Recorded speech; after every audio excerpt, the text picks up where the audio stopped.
Hey friends, welcome back to another video. What friends? I have no friends. Have you ever listened to a song from a game you haven't played in years, maybe on a YouTube playlist or on your YouTube Music or Spotify or something, and you just felt a weird, strange mix of comfort and unease? It's not sadness, but a kind of phantom limb feeling, if you will.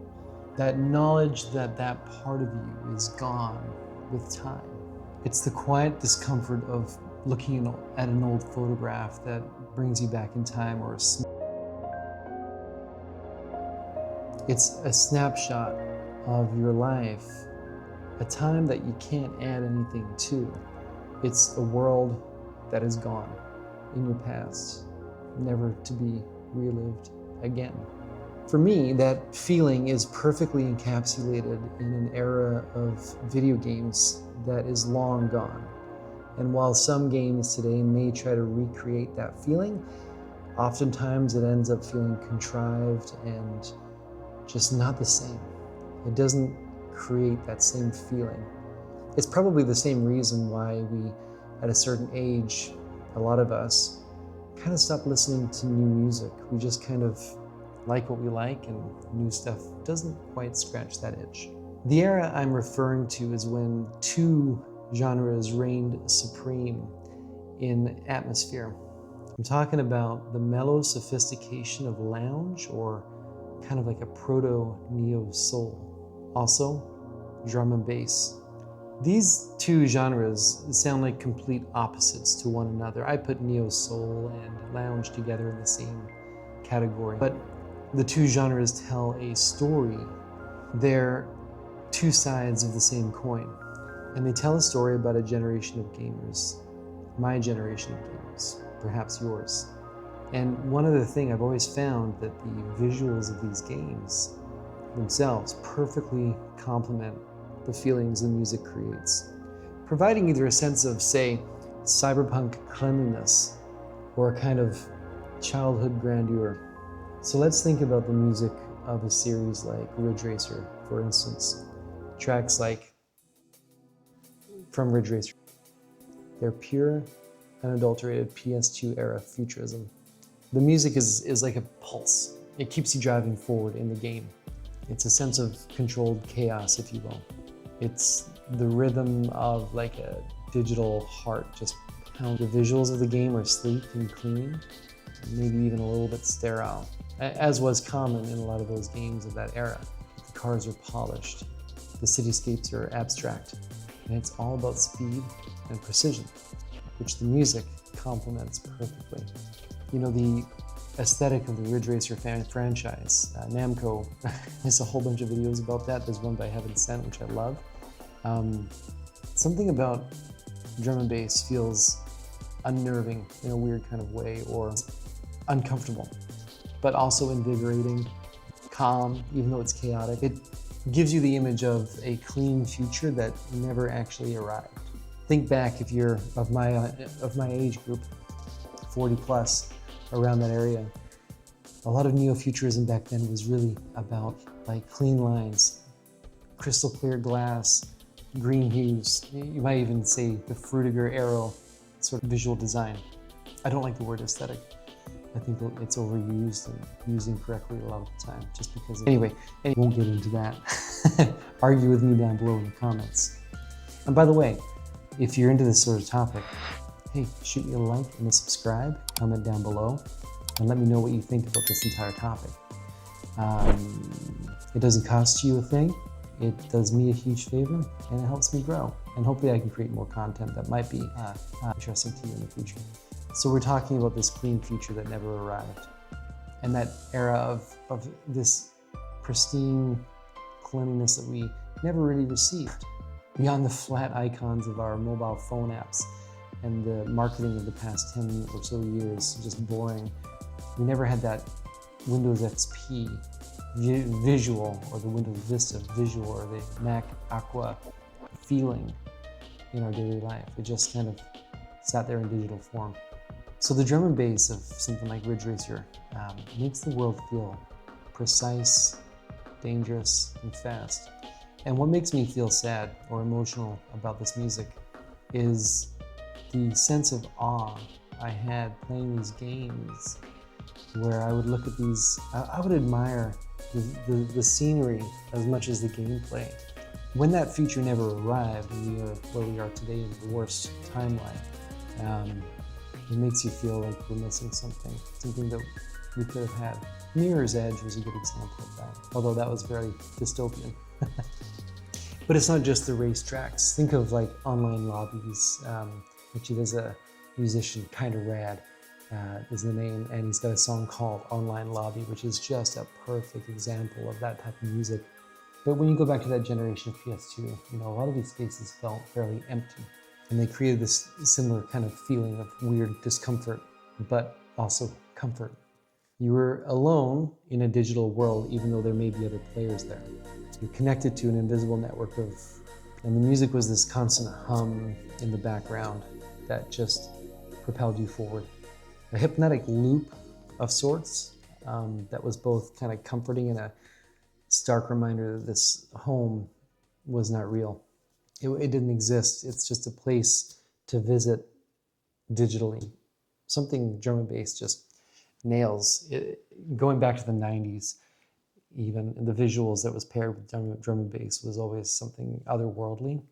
Perfect example of a song that sits right in between the two worlds of lounge and drum and bass is from Danganronpa. Masafumi Takeda, I believe, was the composer. He's got a song called Beautiful Death. There's this jazz piano that's melancholic, but also it makes me feel nostalgic in some capacity. I don't know why. It's just got a beautiful melody to it. And somehow talking about music with melody, it makes me feel emotion just talking about it. It makes me feel something welling up inside, especially that type of piano, because it reminds me of a time of my life that I'll never get to experience again. But that song is undercut by this kind of frantic electronic beat.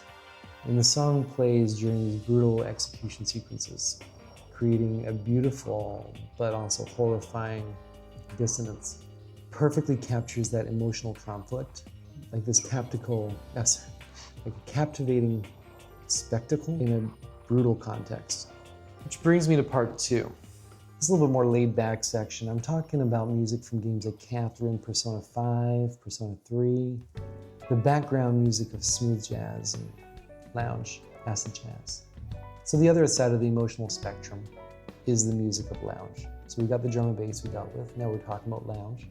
It's not the feeling of speed necessarily, it's the feeling of standing still, truly seeing the world around you, taking it in.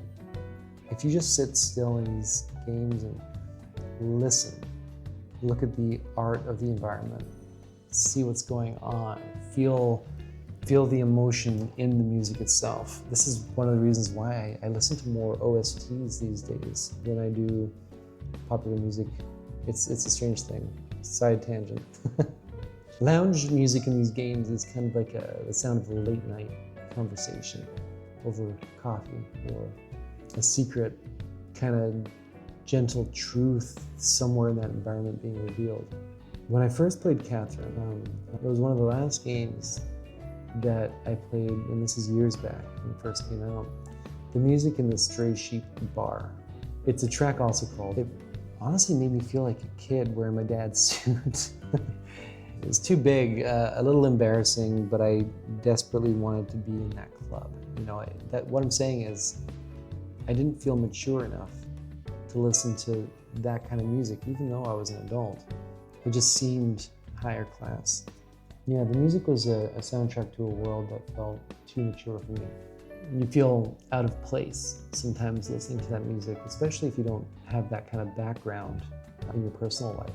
Lounge music gives me this feeling of looking at people relaxing and having a joyful conversation over a cigarette and a cocktail.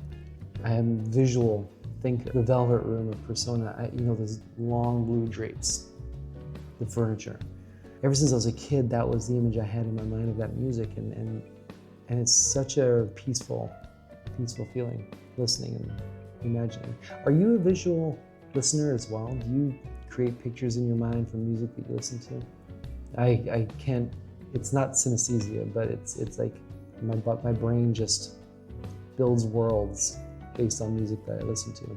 Tell me if you have the same experience. So the feeling of this sophisticated solace is not just in the bars. Think about the music that plays in the safe space at LeBlanc Cafe in Persona 5, Beneath the Mask. This song is emotionally introspective. Just like Muladhara and Digital Devil, I stopped playing and took in that song for a long time until I threw it up on YouTube and cleaned my home to the sound of that. I still do to this day. That song is the feeling of kind of coming home from a long day, finding your peaceful quiet in your alone space. And this is something about me I should share. I don't like living with people, whether it's a partner, roommate. My home is my home, it's my space. I like my alone time, and I keep to myself, and oftentimes there's music playing of these types of genres in the background, but oftentimes no music, and I'll just read or enjoy the silence. You know, the jazz elements of Beneath the Mask create this sort of calm. But the lyrics speak to the hidden self. The discomfort is subtle, melancholy in its undertones, and it gives you the feeling that this moment of peace is fleeting and not permanent. As these years have passed by since these games and soundtracks came out, that is so true. Those moments are gone, and you'll never hear them for the first time ever again. The lounge music and neo-soul feelings are almost like a safe space from Resident Evil. You know, the save rooms, just outside your front door is a chaotic world waiting for you. But inside, it's peaceful, it's relaxing, and it's warm. Maybe that's where the discomfort comes from. You know that once that music is done, you have to kind of go back to reality. So whether it's the, say, kinetic rush of drum and bass or quiet contemplation of jazz, this music is kind of a bittersweet echo for me, an echo of the past. It's a perfect photograph of an imperfect memory. You know, we don't like to think about the negatives from the past. At least a lot of us don't. We all have negatives, I get that. But you want to imagine the clean undertones of all the good feelings you got from the first times of doing these things, listening to these songs, playing these games. The visuals of those era of games, you know, everything was a smooth surface with textured patterns over top. It wasn't so, it wasn't real texture like you have with Unreal Engine 5 or RE Engine and all that stuff. It was smooth surfaces. Think of Halo's world. You know, those purple tones they would put on as part of the ambience and vibe of the level. The music that paired with that, this clean sounding music that was in this cleanly designed world with not too much detail. You know, these sounds, they complement our gameplay.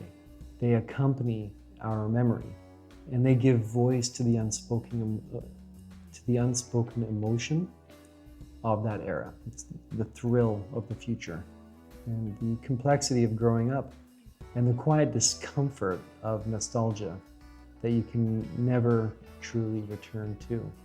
With that said, if you can articulate it, because it's hard, tell me about some of the songs that stuck with you. Maybe they're not even a genre that you listen to on the radio, but there's something that stood out to you from your childhood, your teenage years, that perfectly encapsulates that era for you. I want to hear about it. Let's talk about it. I want to add it to my playlist of songs that I have built up around viewer and sub recommendations. So as I said before, it doesn't cost a thing. Leave a comment down below. Hell, like and subscribe if you feel it's worth your time. Let's interact. Until the next one, I hope this one brought about some feeling for you that you hadn't felt in a while, or made you think of some things that you hadn't thought of in a while. I'll look forward to seeing you on the next one. So until then, peace. Check you later.